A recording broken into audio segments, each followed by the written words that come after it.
Hi, I'm Denise. And I'm Tony. Welcome to the Mindfulness of Singing. Thanks for tuning in to create a harmonious mind, body, and spirit. Let's get started. Good evening. Hi, Marissa. It's so great to see you this evening, or for morning for you, right? Yes, it's morning here. So I'm on the Gold Coast in Queensland, Australia. So good morning to my US pals and wherever people are listening from anywhere in the world. That's right. Is it winter there? It is winter, but where I live, our winter is very mild. If you Right. travel a couple of hours south, it is freezing. But Oh, where I live, it's subtropical. So I do have a cardigan on, mhm. but underneath the cardigan, for those who can see, I don't have any sleeves. Right. So today is expected to be 21 degrees Celsius. Now, I don't know what that is Fahrenheit, but it's warm. Mm-hmm. And yesterday was 26. So that is really mild for winter. That would be summer in a lot of places. Right. Right. I think So that's I'm in very the lucky. high Yes. 70s, I think. Low 80s, I think. I mean, my math is not Look, precise, but ish. I don't know. We did have Fahrenheit when I was a kid, but I don't remember that. That was like 100 years ago. Or it Right. feels like 100 years ago. I don't think I'm that old, but sometimes, you No, just you're not. go, the brain might be, or the body might be, but we're all good. That's right. That's right. So I'm going to introduce you for our Mhm. listeners who may not know you already. Yes. Um, Marissa Lee Naismith, Dr. Marissa Lee Naismith, Don't an forget doctor. accomplished, that's right, don't forget the doctor. I don't do mouth to Doc- mouth. I'm not that kind of doctor. Right. She's Oh, an may I accomplished, add? I want to add one thing about the doctor. She earned that in, well, you can tell us 2019. And Yes. that's quite an accomplishment. Not getting a PhD is an accomplishment in itself, but going later and after a family. And so a Mhm. big applause to you. So brava, Yes. diva. Excuse me, That's it. Denise, go Yeah. ahead. Yes. I didn't do it when I was 21. I waited till I was 22. right, as you should, as you should. One more year of wisdom matters. She's an accomplished international speaker, performance coach, voice teacher, and a podcast host. She brings a wealth of knowledge and expertise to her work, which is in pop music and pop vocal stylings and technique. Mhm. She's written a book, and it's called Yes. Voice and Beyond. And yes, No, the book is, no, I'm so sorry. Singing contemporary commercial music styles, a pedagogical framework. That's a really yes. long title. I don't know why I thought it was the other thing, but that I think is your No, Instagram podcast. podcast. Yes, thank you. Yes, thank you, thank My podcast is A Voice and Beyond. You're fired. I think that Tony and I should do this. you. Well, listen, Marissa, the thing is Tony usually does do this. Was not prepared. I'm totally shooting from the hip. I Because I have yeah, see, because her thing I is know. acting up. She's like, you do it. I'm like, oh, Yeah, well, thanks. you're kind of like me. You open your mouth to swap feet, but that's okay. You're definitely not the first person to say that about me. Yeah. And she's also really good at reading personalities across the internet, ladies and gentlemen, apparently. Yes, She I have yeah. psychic powers nailed me on that. and a So, good sense of humor. People get ready for a laugh. yes, yes, yes, yes. And don't we The need that? Aussie, yeah, the Aussie humor is already rearing its ugly head. Hmm. So, Marissa, I have to say that as a old school, or was an old school bel canto singer, who learned that Mhm. many, many years ago and learned that teaching that was the only real and true way of teaching voice, and that to do anything different would harm people and hurt people, right? which we know is a bunch of baloney. And I just wonder what it's been like for you to navigate in the world Yes. of voice in that with that kind of that Okay. framework going on from your peers. Well, actually, it wasn't a thing. And as you said, I went to university later in life. So I went to uni. I was accepted as a postgraduate student. I didn't have an undergrad, and I was in my late 40s when I started at university after having had a fully fledged career. So, and I was working in pop and rock styles. I had done it for 35 years. I started performing professionally when I was 15. And so, to be honest, I didn't even know it was a thing till I went into academia. And when I went into academia as this mature age rock singer with red hair, I looked very different to the rest of the cohort. My hair was down to here. I had very low cut dresses, very short skirts. And I walked in as the rock chick in amongst all these classical students. They all frowned upon me. And there were a lot of undergrads doing this pedagogy program that I was doing as well. It was a mixed cohort. And these kids hadn't even started their careers. And they were looking at me like I was some sort of mass murderer, right?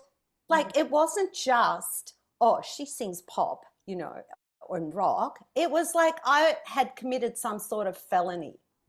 Right. And when I told them I belted, well, then they wanted to hang me and burn me alive because it was a thing that you just don't do.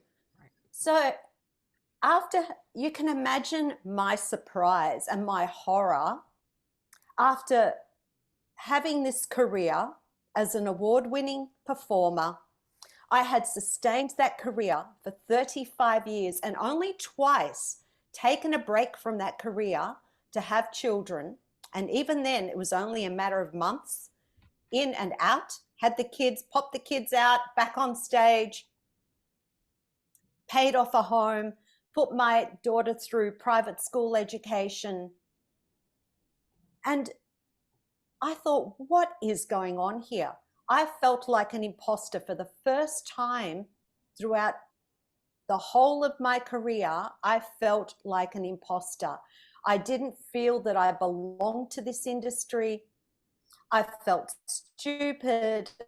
I was made to feel ashamed. I didn't feel that I fitted in. But I looked at these kids and I'm thinking, I've ridden the bus. I've been in the trenches. I've done the work. You guys you're not even at the bus stop yet. And this is the thing that sometimes angers me in amongst our singing voice community, especially amongst the academics. No one cares.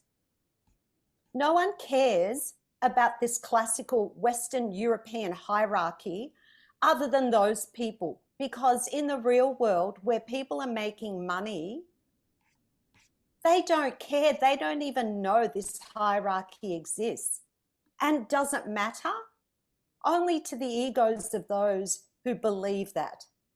Because the rest of us that are out there working and making a good living from this music and not harming our voices, we know how to sing without hurting our voices. It's not dangerous to belt.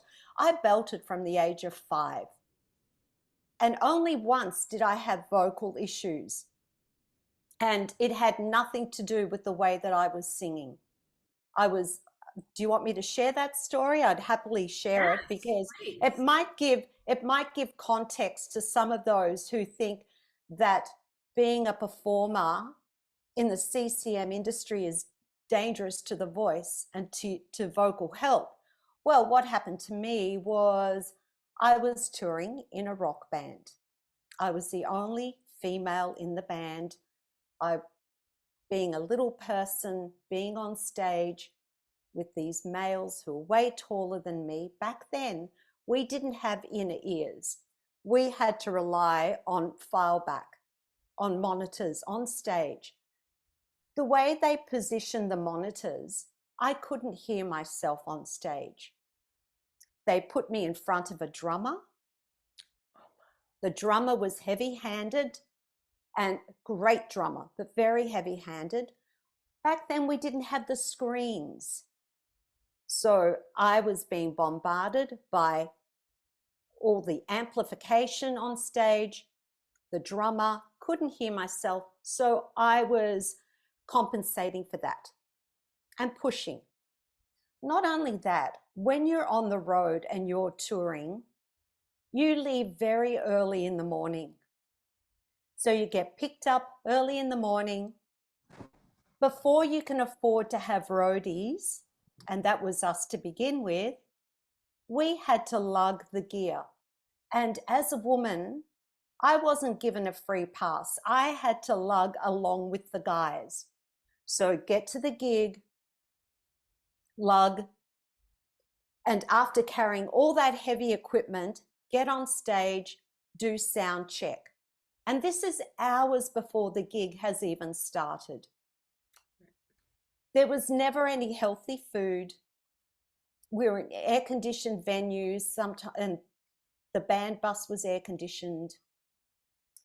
It was grueling.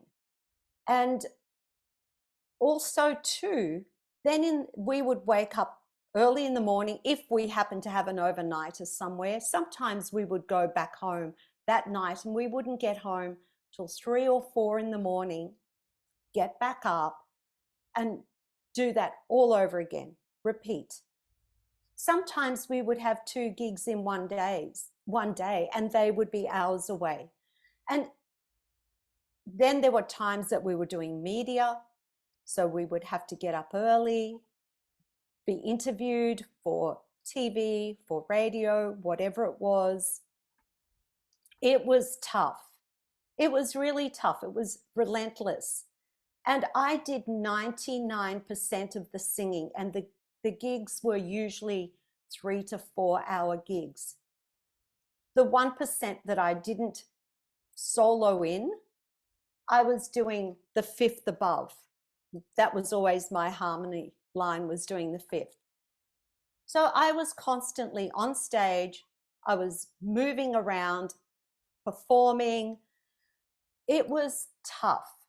We never had, the boys never got me any water. They always had Coke, and sometimes not just the Coke that you drink. It was pretty tough. And I got to a point where I basically lost my voice in the band. It wasn't just lost my voice in terms of singing, but what happened, I started to lose my voice as a human being in that context. I would complain, but I was treated like, well, you're the chick singer. Of course you're going to complain. No one cares. You're a woman. Women whinge. So there was that misogyny that I was dealing with. I also experienced sexual harassment on a grand scale, where one of the band members tried to push himself on me.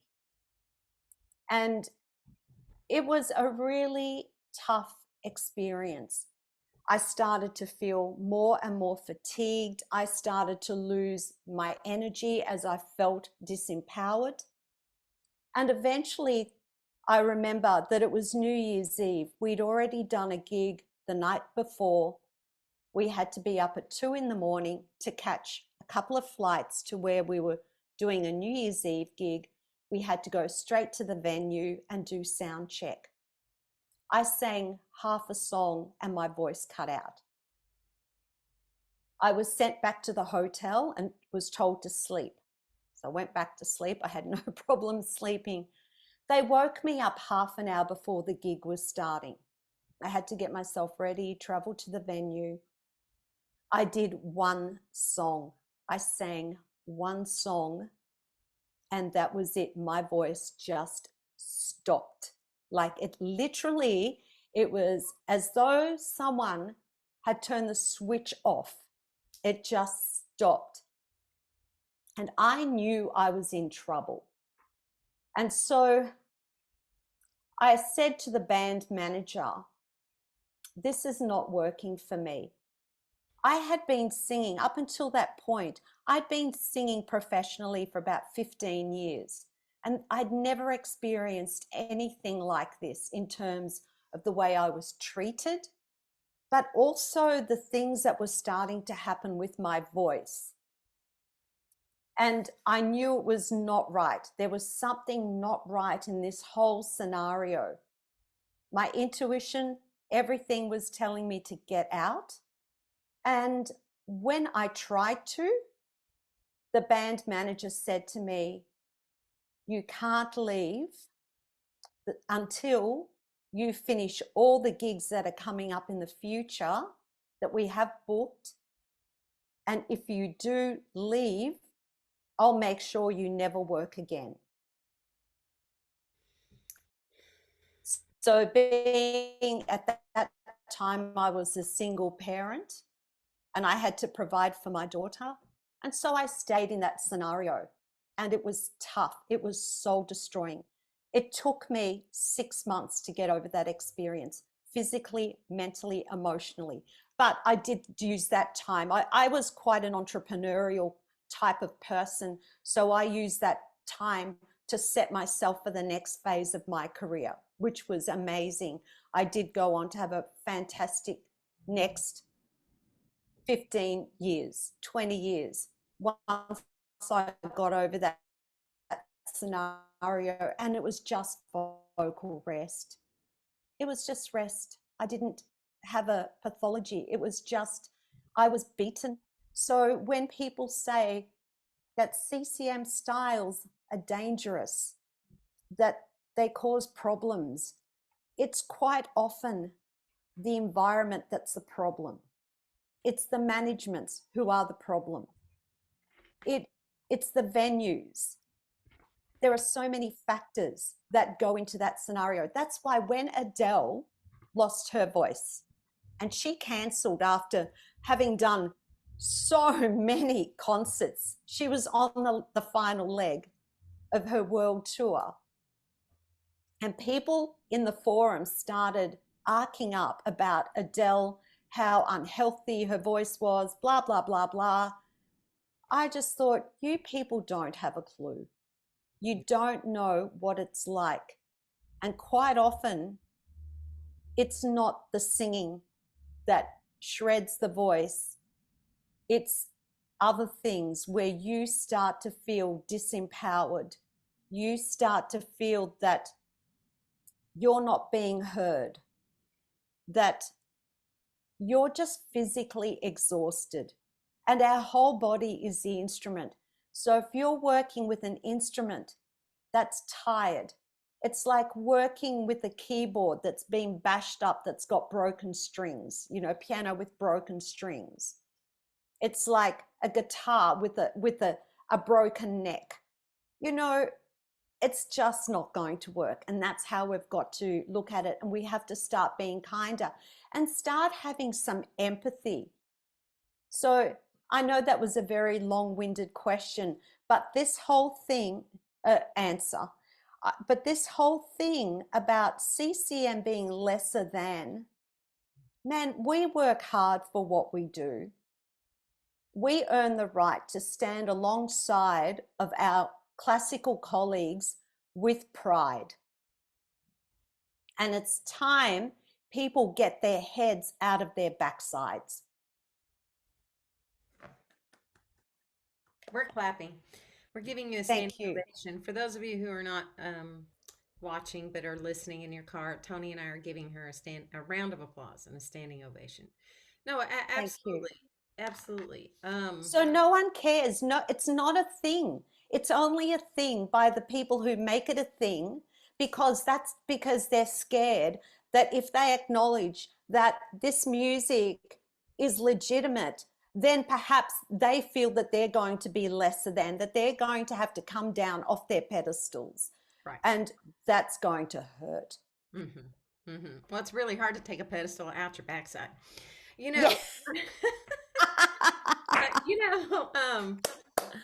I was watching, I think it was on Instagram, and a video popped up, and it was this girl, and she was like, she introduced herself, and she said, "My name is so-and-so, and I am an operatic soprano from the Curtis Institute of Music." Have you guys seen this video? No. And it's America Has Talent, and Simon reaches over and says to the judge next to him, who I can't remember who it was exactly, but reaches over next to him and goes, "Woo-hoo." Exactly. Yeah. Can I? I But cracked that's up, it. and it made my husband very upset. But it cracked me up. I laughed. And then she went on to do all these different voices. Like she sang "Somewhere Over the Rainbow," and she sang it like herself in her training.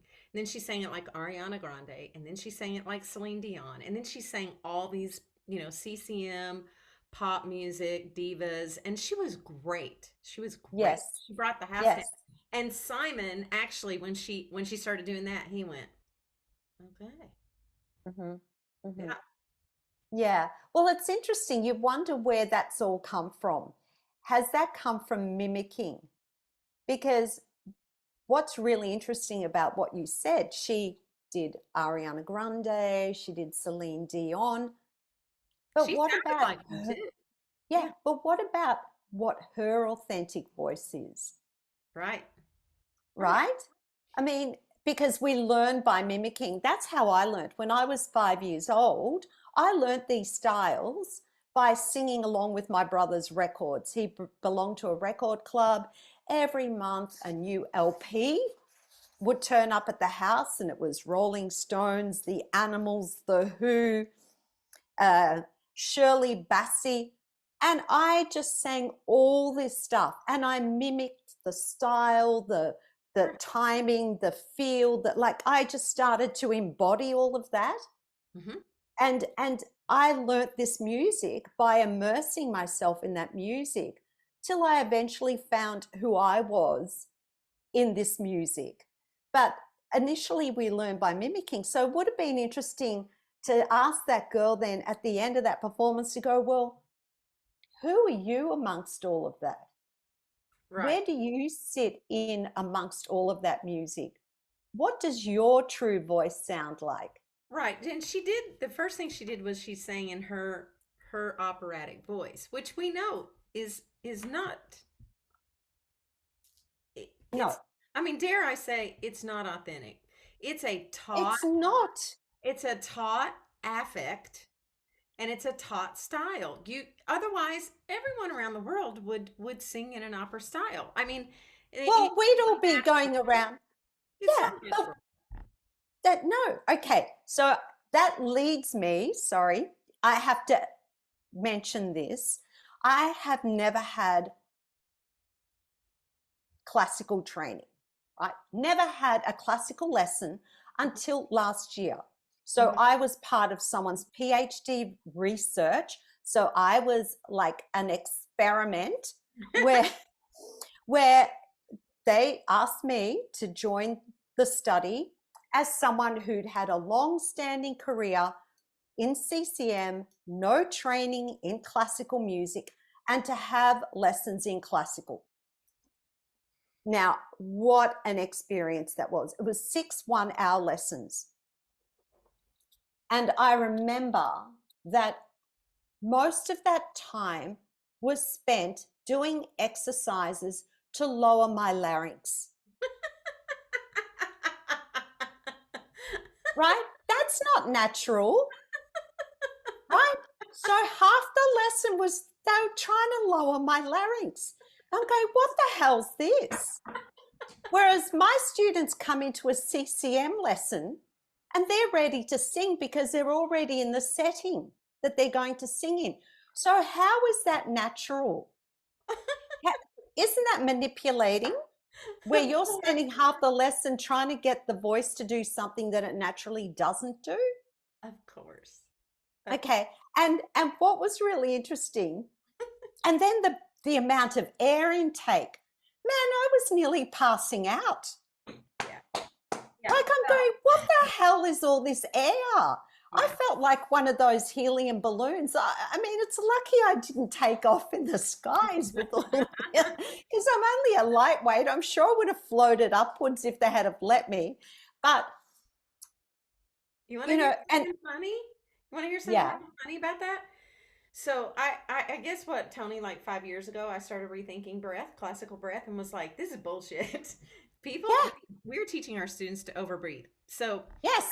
fast forward, and I have something they're trying to, I have a diagnosis that they have to prove, they have to literally eliminate every other diagnosis to prove you have this thing. And it's called thoracic outlet syndrome. It's where the Mm-hmm. nerves come out right here. And I get electrical current going down this arm because something is squeezed here. Yeah. There's really no way for them to diagnose it. But by working with occupational therapists and physical therapists and a spine and an athletic spine doctor, they've all said the same thing to me. What is wrong with your breath? And what's funny to me is that when I go and teach like master classes, one of the things that people say that know me and know my singing will say, if you want to see textbook breathing, watch her breathe.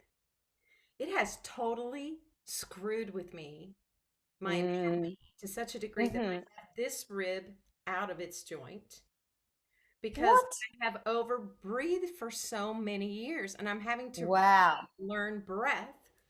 And I'm having to relearn breath in a way that that things will ascend and descend in the proper order rather than suspending the ascension of the diaphragm, which is something we try to do, even though really and truly you can't. But we suspend that breath for a while, you know, Mm-hmm. Yeah. and it has.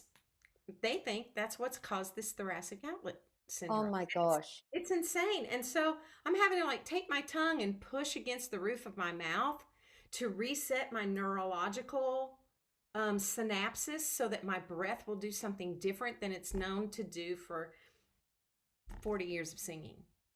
I would sue whoever taught you that. So you'll have to sue Every the industry. classical teacher in the on the I planet. would sue. Honestly. I mean, people, obviously we can all breathe because we're alive. Yeah. For me, I worry about the onset, the offset, and make sure that there's something happening in between, that there's airflow in between, the students getting efficient vocal fold closure. I don't impose. Right. I don't believe in imposition. That causes tension. It messes with students' heads when you start to get them to do things that don't feel natural to them. Yeah, it's all too much. So I tell you, going back to that study, so what they did, they hooked me up to all these different gadgets prior to the study to see what my range was, to see where my tessitura was, to see, pitch accuracy, to see what kind of breath, like the energy of the breath, I don't know, whatever you want to call it. So I was hooked up to all this stuff. And then afterwards, they hooked me up again after the 6 lessons to see if there was a difference. And there was a slight difference. Okay. But my argument was because I hadn't had training for some time, how could they guarantee that that was the classical training? And had they have sent me to a CCM teacher and I had have done the work during those 6 weeks, that I wouldn't have got the same result? How can you guarantee that? I'm sorry, I'm calling you out on your crap here. So that's what I said they interviewed me afterwards. Good for you. Yeah, I said, I'm sorry, there's a CCM teacher around the corner, Dr. Irene Bartlett, who is an amazing teacher. And I said, how do you know if you didn't send me to Irene that I wouldn't have got the same results or better? How can you prove to me that it was the classical training? Was that their thesis? Yeah. Was that in Australia? Yes. Yeah, it was at the Queensland Conservatorium. It's a great study, and she really appreciated those comments because it was true. She couldn't argue that with me. And so in her thesis, it's going to say, she called me out on my crap. And I hope she puts that in inverted, in quote marks, and cites me there. I will own that line proudly. Yeah. Well, this is all super fascinating and interesting, and we would probably get a lot of controversial feedback from this Love it. podcast for those. But it's a great segue into your book because I was reading about the fact that you have 9 different people perspectives that share in your book. And I was thinking it's hard enough for just the 2 of us to come together. How did you get 9 people involved in sharing their different pedagogical views? And did they all come from starting out with a CCM background? And give us some intro and tell us about your book. Okay, well, the book came about as a result of my PhD study. So my PhD was inspired by, I don't know if you know Elizabeth Blades, Betsy. Elizabeth Blades, she's from the US, and she wrote A Spectrum of Voices, which was a book that I kept gravitating to during my master's. And it had all these interviews with, and she actually even sat in on classes with all these brilliant pedagogues, Orrin Brown, Richard Miller, so many of these amazing teachers. And I love the experience. I love the book. But my problem with the book was, and Betsy and I are very good friends, and she proudly owns the fact that she inspired my work. There were no CCM people represented in there. So I decided to write the book. The vehicle for writing the book was the PhD. I actually didn't want a PhD. Okay, so I didn't do a PhD for a job, which most people do. I did the PhD so I could write this. So I used the university resources to put this together. You know, you have to be smart about it. Yeah. And yeah, and so I worked out who the leading people were. I wanted a cross-continental mix of people. So I had people from Europe, UK, one from Asia, the US, and Australia. So we had a good representation. And back then we didn't have Zoom or anything like that. It was basically like, oh, it was Skype. We Skyped, and then I had to manually transcribe all the interviews. It was a lot. So I had a set of pre-formulated questions. They were semi-structured, so they could just speak. So I would ask, you know, they weren't yes or no questions. They were, how do you go about? Tell me about your journeys. What do you think about this? And so they would just free form.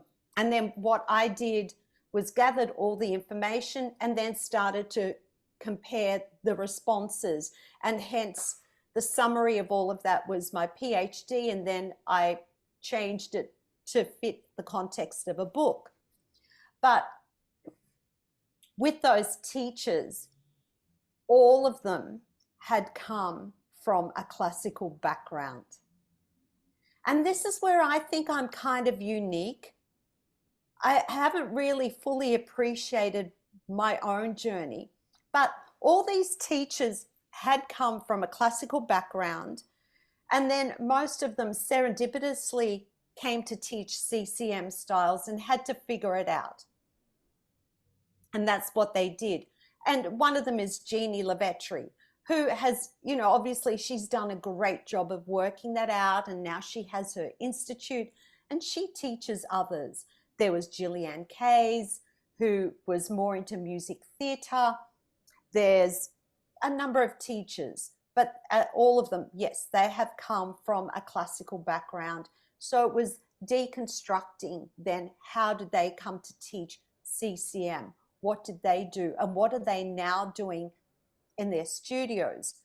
And what truly inspired, not only Elizabeth's book inspired me to do this research, but it was, okay, from what I'm seeing here, I'm in an institution and I'm surrounded by singing teachers who are mainly, like, they're nearly all classical. In the library, it's full of books that endorse a classical tradition. Surely in the world, there's got to be other people doing what I'm doing, because I've been teaching CCM since 1988. Am I the only person on this earth doing what I'm doing? So if there are, well, what are they doing? And is it possible to come up with some sort of framework that then we can start to legitimize this music? So that's the whole basis of the research and the book. And I decided that it wasn't going to be a model, because to me, a teaching model is fixed. It wasn't going to be a methodology, because then it's a one size fits all. It needed to be a framework that you could adapt and it could continue to evolve, because as you know, the music landscape is evolving all the time. So we need to ensure that the teaching continues to evolve. But also too, we have to acknowledge at the center of that are our students. And every student that comes in has their unique set of issues. And those issues can change from week to week, not only, you know, as they grow in years or as they develop, but what you were working with last week may not be what you're working with this week. So you have to be prepared to change up your teaching. So this framework adapts to the individual student and their specific needs, age and stage of development, their special interests, and that includes repertoire choices, and also for music markets. And it's there for people to debate and to discuss, and for people to go and do further research on this. I'm not saying at any point of time that I have found the Holy Grail, but what I have offered is a starting point. Mm-hmm. That is what I offer the singing voice community, is a starting point. And then everyone else, go forth and do your thing from there. So where can they get this wonderful resource? Well, you can get it from my website, or you can, maybe perhaps you can put a link in the show notes that we can get them to the book. I have copies of the book, and Compton Publishing has copies of the book also. Compton is my publisher in the UK. So yeah, so either through me or through Compton Publishing, but let's put something in the show notes. So if anyone wants to buy the book, I will personally sign the book if you buy it from my website, because that's what I do. Oh, that's great. Yeah.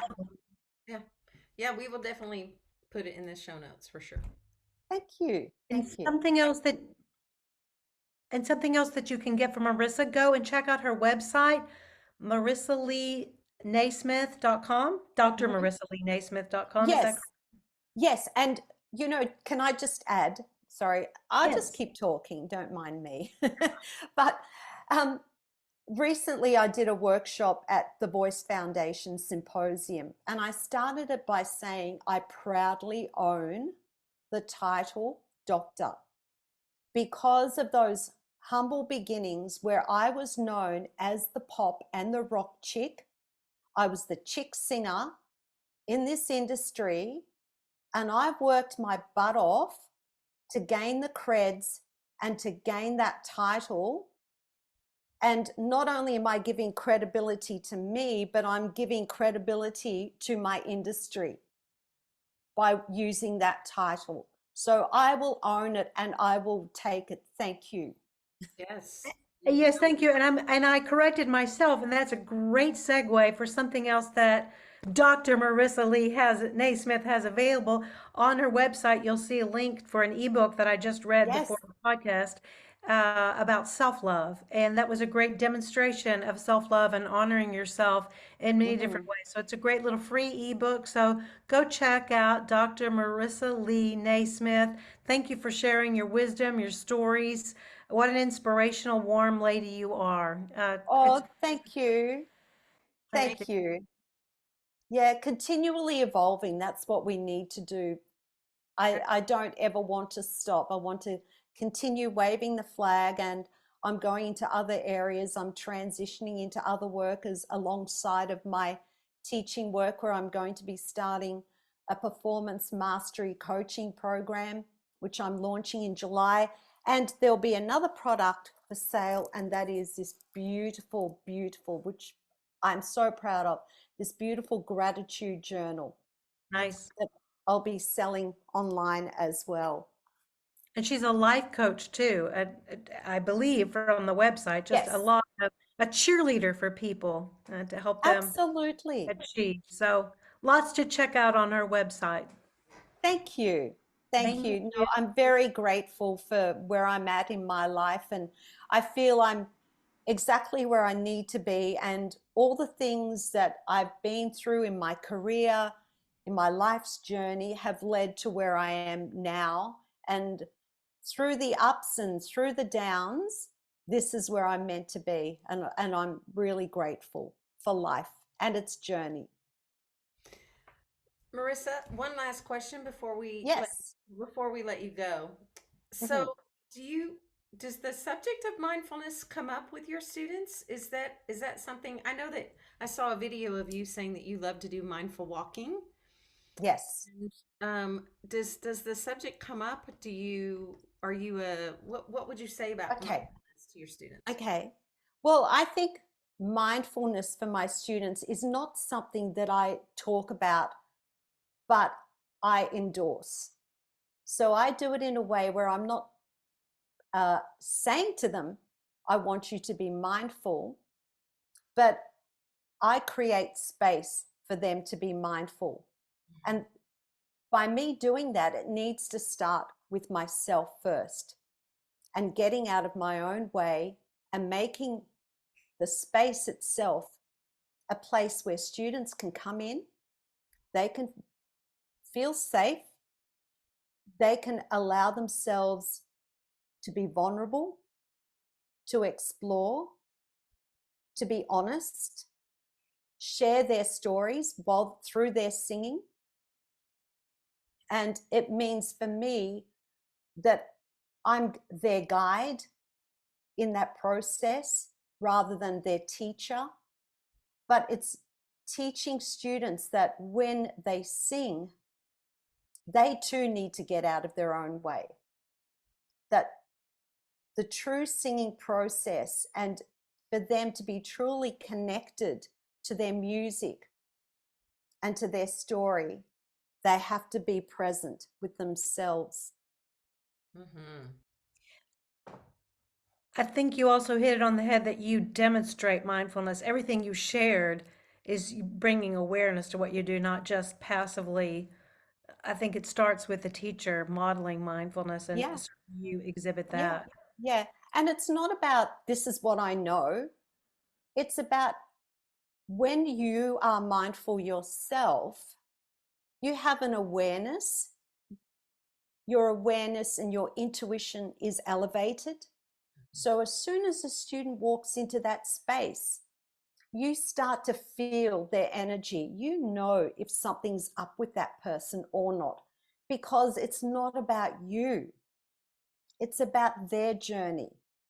And it doesn't matter what you know. It doesn't matter how smart you are. It doesn't matter that you know about acoustics. It's about it's about the student. And if you feel that something is up with them, you don't say, let's use some mindfulness now. I'll just say, hey, why don't we start on the floor today? Okay, let's close our eyes and let's just breathe. Okay, and then start making some sounds. And it's always, let's not judge this. Let's not be judgmental. Let's just be in the moment here and focus on that breath. Give the student 5 minutes to just try and center themselves. It's no point working with someone who is tangled up in all the stuff that's been going on that day or that week, or a crisis that they've been experiencing. You're not going to get anything out of them. So as the teacher, when you're mindful yourself, you can bring mindfulness to the student in a way that you don't have to tell them that's what you're doing, but it's you being guided by your intuition and you being at one with that person and taking them on that journey where they can explore then their singing, their true voice, their sound, connect to the lyrics, and forget about what they sound like, and not be in their heads, but be in their hearts and their souls. Yes, that's amazing. That's a great place to segue. Right. The voice is an energetic expression, not a technical exercise, and that's just basically Mhm, what you're saying. So, mhm. thank you for being with us today and sharing so authentically. And good to see you again. Yes, You I'm too. gonna buy your book. I'm gonna buy your book. I Thank you. I am very interested in what you have to say after, getting to know you a little bit, and I imagine it's really spectacular. So I'm gonna buy it. Thank you so much. Yes, I have a lot to say. I was always in trouble at school for talking. Nothing's changed. Thank you. Thank you so much. Thank you so much for having me on your show. Thanks for listening. Our book, The Mindfulness of Singing Creating a Harmonious Mind, Body, and Spirit, is available through Amazon. Please feel free to like, subscribe, and give us some stars. We appreciate your support. See you next time.